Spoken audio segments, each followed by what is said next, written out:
আজকে আমরা যে জিনিসটি দেখব সেটি হচ্ছে পাসওয়ার্ড প্রোটেকশন। আপনি আপনার কনফিডেন্সিয়াল ডকুমেন্ট কীভাবে পাসওয়ার্ডের মাধ্যমে প্রোটেকশন করবেন সেটাই দেখাবো আজকে।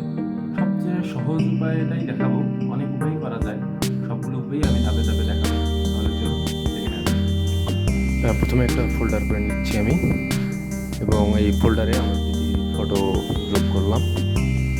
এবার দেখেন আমার ফোল্ডারের ভিতর আমার ডকুমেন্ট। এবার ফোল্ডারে রাইট বাটন ক্লিক করলে অ্যাড টু আর্কাইভে ক্লিক করবেন।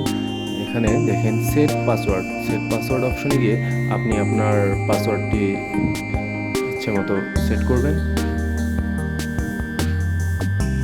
তারপর ওকে দিয়ে দিবেন।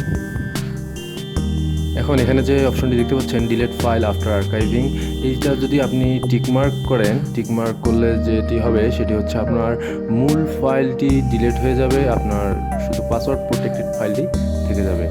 দেখেন, এখন আপনার ফাইলটি দেখতে হলে আপনার অবশ্যই পাসওয়ার্ডের প্রয়োজন হবে।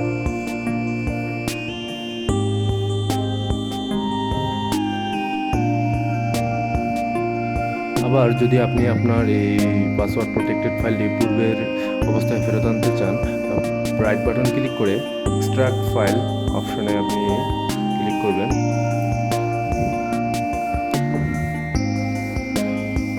এবং তারপর আপনি আপনার পাসওয়ার্ডটি আবার দিবেন,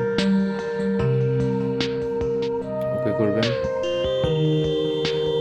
আপনার পাসওয়ার্ড প্রোটেক্টেড ফোল্ডারটি পূর্বের ন্যায় ফেরত পাবেন। ধন্যবাদ।